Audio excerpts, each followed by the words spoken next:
Oi, gente. É um prazer falar com todo mundo aqui na República Agro mais uma vez. E hoje, um privilégio para mim. Vou conversar com um homem extraordinário, um brasileiro notável, Aldo Rebelo. Meu amigo pessoal, meu companheiro de trabalho de muitos anos, um homem admirável por todos os brasileiros. O Aldo é natural de Viçosa, em Alagoas, alagoano, formado em jornalismo, mas teve uma vida política muito forte ligada às instituições brasileiras. Foi presidente da Câmara dos Deputados, foi presidente também da Comissão de Relações Internacionais da Câmara dos Deputados. Ele teve um trabalho enorme na Câmara em N projetos, mas com dois, para nós, na agricultura, fundamentais. Primeiro, foi a Lei de Biossegurança, que ele comandou da Câmara dos Deputados até conseguir a Lei de Biossegurança de 2005, que é uma das mais modernas do mundo inteiro, que viabilizou a transgenia no Brasil.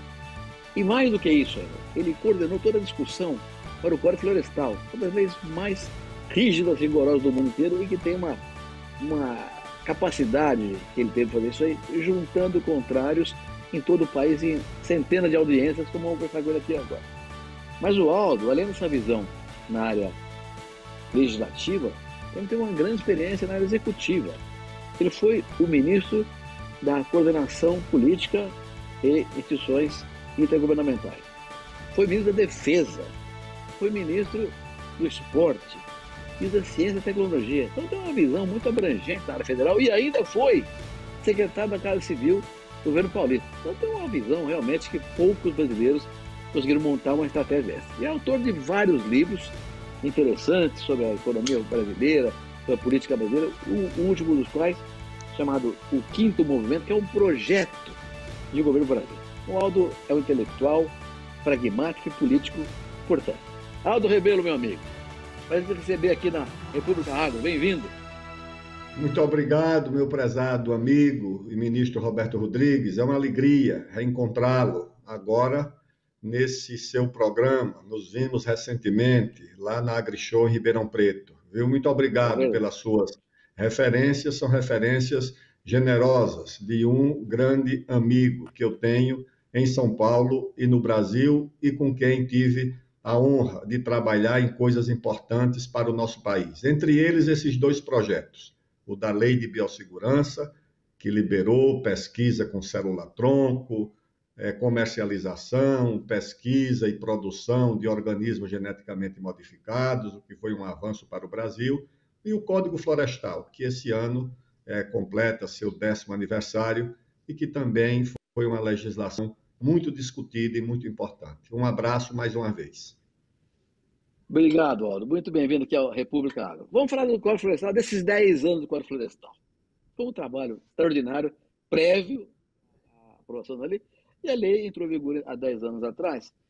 Mas eu ouço muita crítica ainda, Aldo, sobre o cumprimento da lei, sobre a sua institucionalização. O que está faltando, Aldo? O que tem de bom que está faltando na lei? Olha, está faltando muito pouco, porque a lei hoje é uma referência para o Brasil e para o mundo. Apesar das resistências do Ministério Público Federal e de algumas organizações não governamentais, na Conferência do Clima, em Paris, o Código Florestal Brasileiro foi o grande avalista, foi o grande fiador do cumprimento das metas apresentadas pelo Brasil na Conferência do Clima. O Código Florestal tem duas coisas muito importantes e inéditas em qualquer legislação do mundo. Uma é o Cadastro Ambiental Rural. O que é o Cadastro Ambiental Rural? É uma espécie de inventário de todos os recursos naturais existentes nas propriedades rurais, nas propriedades privadas do Brasil, nas pequenas, nas médias, nas grandes, o que tem de reserva legal, o que tem de proteção de mata ciliar, nas nascentes, nos rios.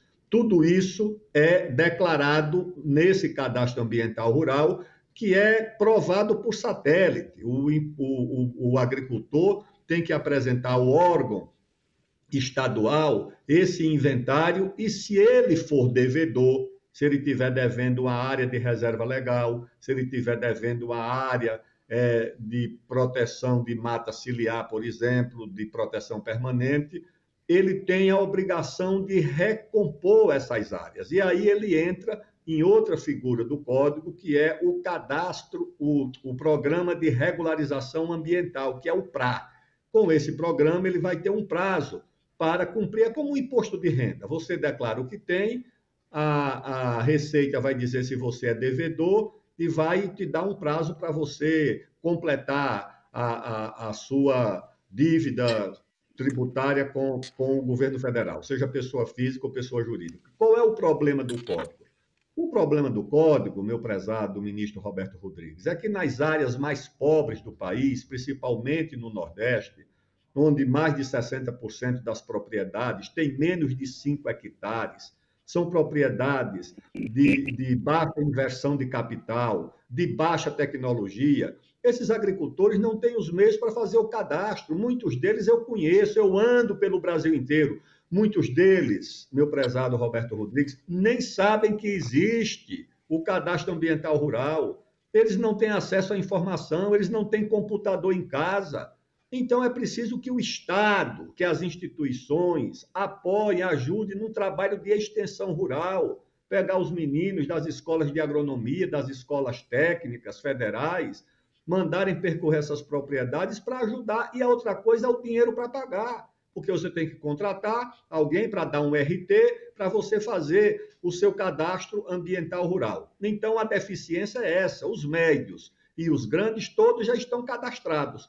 Os pequenos, de baixa tecnologia, de baixa informação, de pouco capital, esses, de fato, têm uma deficiência ainda grande e isso precisa de apoio e de ajuda. A outra coisa é que nem todos os órgãos do Estado estão preparados para converter o cadastro ambiental rural em programa de regularização ambiental. Por quê? Como é que isso é feito? O órgão ambiental tem que analisar cada cadastro e verificar se ele está quites, se ele está de acordo com a legislação ou se ele é devedor. Se ele é devedor, o próprio órgão tem que, junto ao proprietário, estabelecer os mecanismos para ele entrar no programa de regularização ambiental. Só que nós sabemos que o Estado brasileiro tem deficiência, ou em alguns estados, como São Paulo, infelizmente. Eu vi isso quando fui secretário da Casa Civil, todo mundo se mete nesse assunto, tá certo? Então, você tem uma legislação na Procuradoria do Estado, você tem outra legislação na Secretaria do Meio Ambiente, você tem outra legislação na Secretaria da Agricultura, você tem outra legislação na Assembleia Legislativa do Estado de São Paulo, você tem outra legislação no Ministério Público do Estado, e isso tudo foi bater no Tribunal de Justiça do Estado de São Paulo. Eu estive lá como secretário, levando todo mundo para tentar entrar num acordo, porque cada um vê a lei, que é a tragédia do Brasil. Você vota uma lei em Brasília, quando ela chega nos estados, ela vira 50 leis diferentes. Então, isso, para o agricultor, é um inferno, ele não sabe o que fazer. E aí, os estados, naturalmente, complicam aquilo que já é complexo, que já é difícil. Então, o que há, na verdade, para a implementação, para a adoção plena do Código Florestal, é o Estado brasileiro, quando eu digo Estado, a União e os estados e os municípios suprirem as deficiências dessas próprias instituições para ajudar o agricultor a cumprir a lei. A parte do agricultor ele está fazendo. O Aldo, uma coisa fundamental no Código Florestal foi o PSA, Pagamento por Serviços Ambientais, que muda um pouco a filosofia da questão ambiental no Brasil sob a ótica legal. Antes, tudo que era errado pagava multa, era caro, era o permanente castigo. Agora o PSA cria um prêmio para quem faz bem feito. O que falta o PSA funcionar bem também, Aldo? Olha, o problema do PSA é que toda exigência para quem presta o serviço ambiental e nenhuma exigência para quem deveria pagar por ele, tá certo? Isso acontece na escala desde o município, porque o pagamento de serviços ambientais pode ser feito pelo município, pode ser feito pelo Estado, pode ser feito pela União, pode-se criar um fundo para isso. De qualquer forma, você pode compensar os agricultores pela proteção das águas, da vegetação nativa, do morro, de tudo. E, da mesma forma, em escala internacional, nós vamos ter agora a 15ª Conferência da ONU da Biodiversidade. E qual é o grande problema? O grande problema é o seguinte: a biodiversidade está no hemisfério sul, principalmente nos países tropicais. 30% da biodiversidade do mundo está no Brasil. Ou seja, no Brasil não, só na Amazônia, isso fora o Pantanal, o Cerrado, a Caatinga, o Pampa, a Mata Atlântica, só na Amazônia 30% da biodiversidade do mundo. Só que o mundo não quer pagar por isso. O mundo quer tirar proveito, transformar essa biodiversidade em medicamento, em remédio, em fármacos, em cosméticos, em energia, em alimentos, mas não quer pagar por isso. E o Brasil, e além do mais o seguinte, quer usar sem compensar quase nada os que protegem a biodiversidade. No caso do meio ambiente é isso, para regulamentar, para transformar a proteção, os serviços ambientais em alguma forma de compensação para o agricultor, é que nós encontramos todas as dificuldades. É um problema, porque o próprio crédito de carbono, que vai ser regulamentado agora na COP27, tem a ver com essa forma de serviço que remunera o produtor. É importante que isso aconteça. Você falou muito aí, Aldo, na questão ambiental, né? É um tema que está bastante polemizado e, às vezes, tratado até como um instrumento de defesa comercial. Como é que você vê a questão ambiental no Brasil e no mundo hoje, Aldo?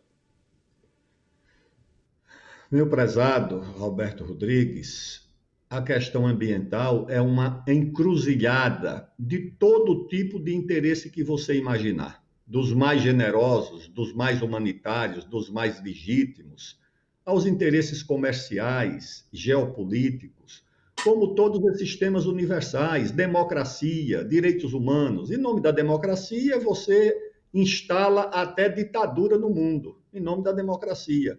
Você vai atrás de petróleo em nome da democracia. Você derruba governo em nome dos direitos humanos. Em nome do meio ambiente, isso tem um livro lá do ex-vice-presidente dos Estados Unidos, do Al Gore. O nome do livro é A Terra em Balanço, onde há um capítulo inteiro, onde ele trata da questão ambiental como instrumento de geopolítica dos Estados Unidos. O que é que ele diz? Quando havia o comunismo, você tinha uma bandeira, que era a luta contra o comunismo, contra o totalitarismo, contra as ditaduras, contra a ameaça comunista. Quando você não tem, como é que um país grande, forte, que quer ter influência no mundo inteiro, vai levar a sua influência? Ele diz lá no livro, pela questão ambiental, que é uma questão universal, em todo canto esse tema existe, em qualquer lugar do mundo ele vai estar presente, ele não é um tema nacional, nem regional, ele é um tema planetário. Em segundo lugar, é um tema sensível, que sensibiliza as pessoas, as classes médias, os humanistas, as pessoas românticas.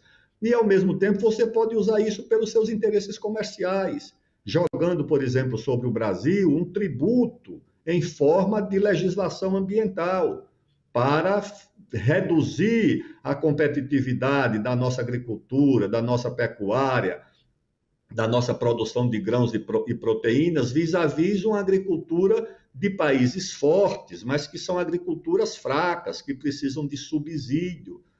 Meu prezado ministro, o agricultor europeu é quase um funcionário público, com todo o respeito.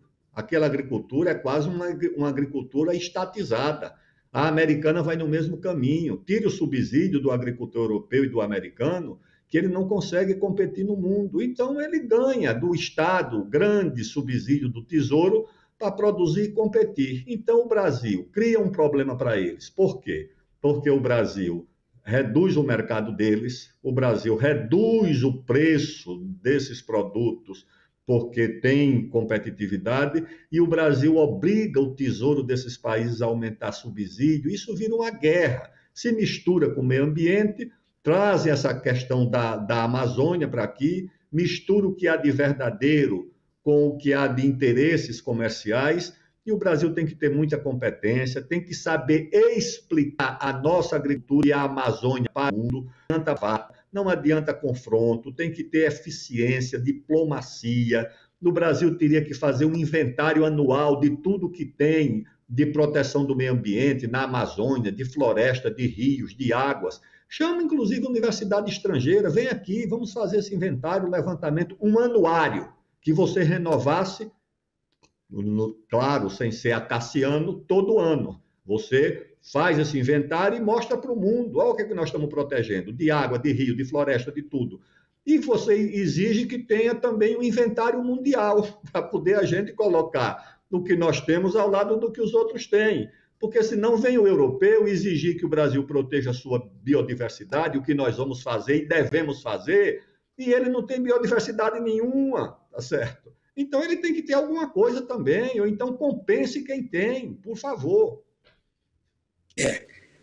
A verdade é essa. A nossa biodiversidade, que é maravilhosa, precisa ser monetizada para que o produtor ganhe sua proteção. É uma coisa importante. Você falou em Amazônia aí. Você conhece muito bem a Amazônia, Aldo. Você conhece bem demais a Amazônia. O que são, na tua visão, por exemplo, dá um chute aqui, 3 pontos fundamentais para a gente avançar na Amazônia? Olha,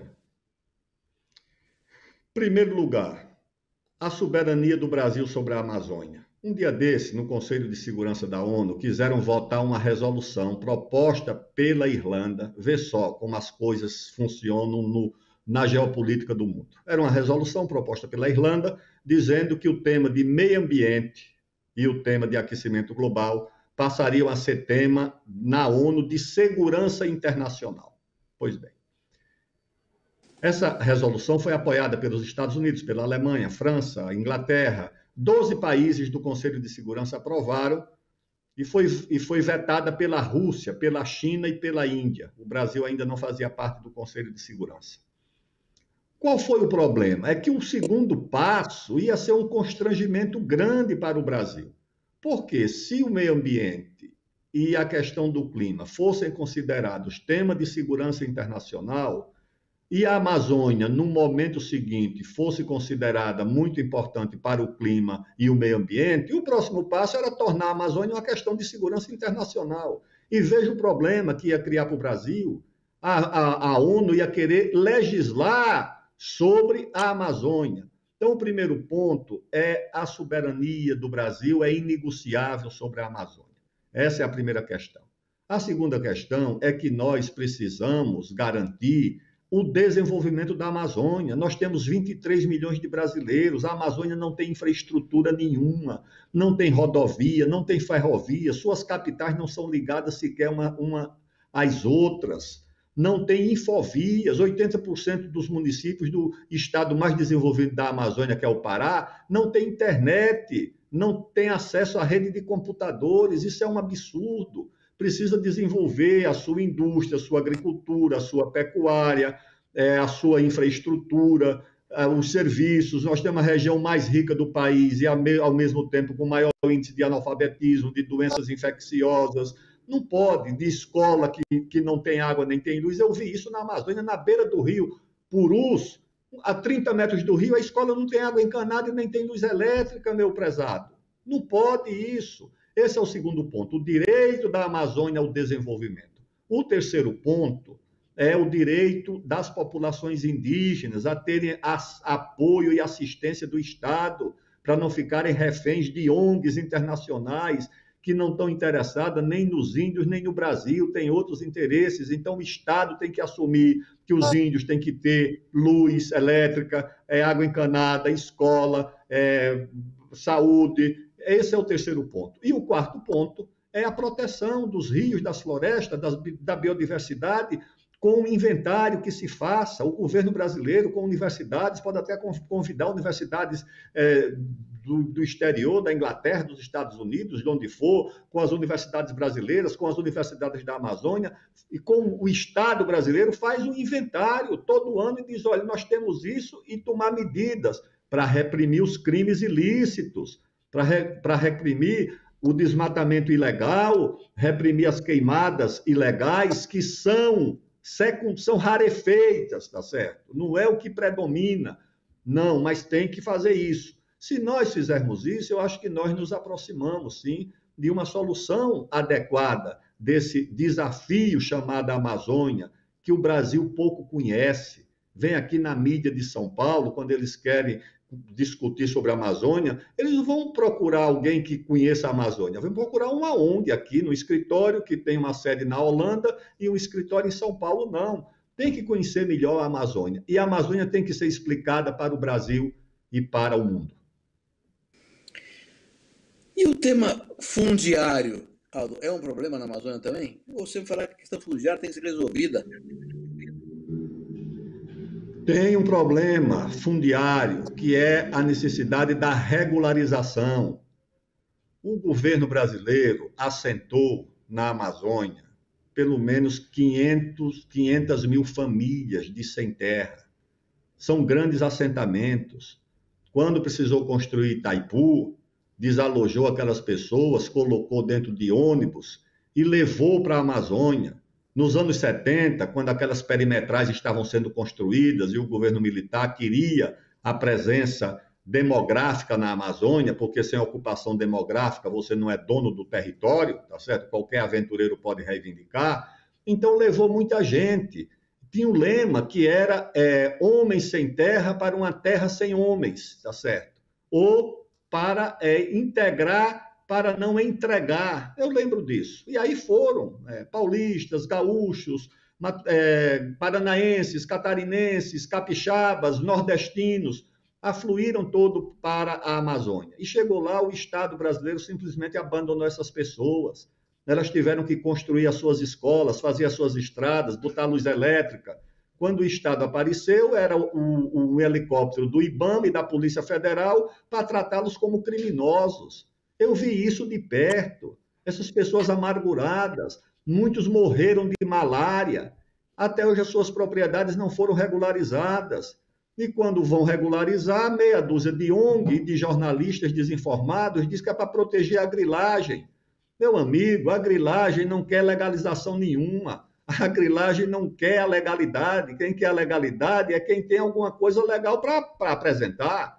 O grileiro não vai atrás de legalidade. Isso aí são pessoas que adquiriram de forma honesta as suas propriedades, foram assentadas pelo Estado. Eu vi isso em Novo Progresso, quando as propriedades já estavam pré-tituladas, o governo transforma aquilo numa floresta nacional, e as pessoas que estavam ali legalmente passam a ser tratadas como invasoras de terra pública. Não, pessoal, isso não pode acontecer, sinceramente. Eu vi aquilo, eu digo, não, isso aí é uma coisa tão injusta. Um homem lá, um cidadão que dizia isso, né? Olha, eu já vim do Paraná, me jogaram no Mato Grosso do Sul, do Mato Grosso depois me jogaram aqui, depois vieram me jogar no Pará. Eu digo, o senhor acha que vai acontecer o quê? Ele diz, eu acho que agora eles vão me jogar no mar, porque não tem mais para onde ir. Então, essa coisa da regularização fundiária na Amazônia tem. Aí tem a grilagem, é claro que tem. A grilagem foi um fenômeno nacional. Se você vê aqui em São Paulo, também teve grilagem. Todo canto teve grilagem. Isso foi um fenômeno geral no país. Agora, em nome desse crime que é a grilagem, você não pode privar aqueles que têm a sua posse líquida e certa. Inclusive, algumas vezes, é herança que não está mais regularizada.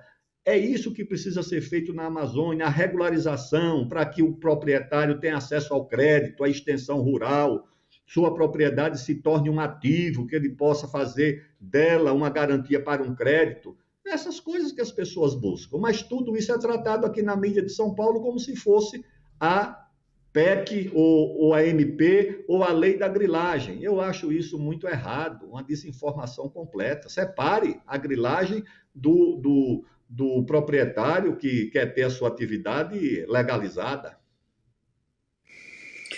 Ô Aldo, vou falar uma coisa para você, essa conversa nossa aqui precisa ter pelo menos o dobro do tempo que nós temos disponível aqui. Infelizmente, nosso tempo está acabando. Então, eu vou pedir um favor para você voltar aqui, porque eu queria falar sobre índio, tua visão sobre índio, mas o nosso tempo acabou. Eu queria discutir o teu livro, O Quinto Movimento, porque é um plano de Estado para o Brasil. Não tem uma eleição esse ano. Eu queria muito ouvir tua opinião sobre o que os candidatos têm que falar para a gente. Eu quero ver a tua opinião sobre esse tema. O que falar da agricultura? Onde é que nós temos que andar? Então, se você concordar, eu preciso voltar aqui um dia desse para a gente fazer uma segunda etapa da nossa conversa. Pode ser? Pode ser, eu fico à sua disposição. Terei a honra e a alegria de poder estabelecer com você, meu amigo, uma reflexão sobre o Brasil, seus desafios. Conte comigo sempre. Muito obrigado. Eu que agradeço e vou contar mesmo. Obrigado. Olha, gente, eu falei que o Aldo Rebelo é um brasileiro admirável e que tem que ser admirado por todo mundo. Esse é um homem que conhece a Amazônia, conhece o Cerrado, conhece todos os biomas brasileiros, vem do Nordeste com uma visão muito clara da dificuldade da inserção do nordestino na sociedade brasileira organizada, estruturalizada, conhece o pequeno produtor, o grande, o médio, conhece muito bem o Brasil. Então é um homem com uma visão notável, que dá a opção de trazer perto das decisões políticas do país, para ele poder nos ajudar a modernizar o nosso Brasil. É isso aí, gente. Até a próxima, se Deus quiser.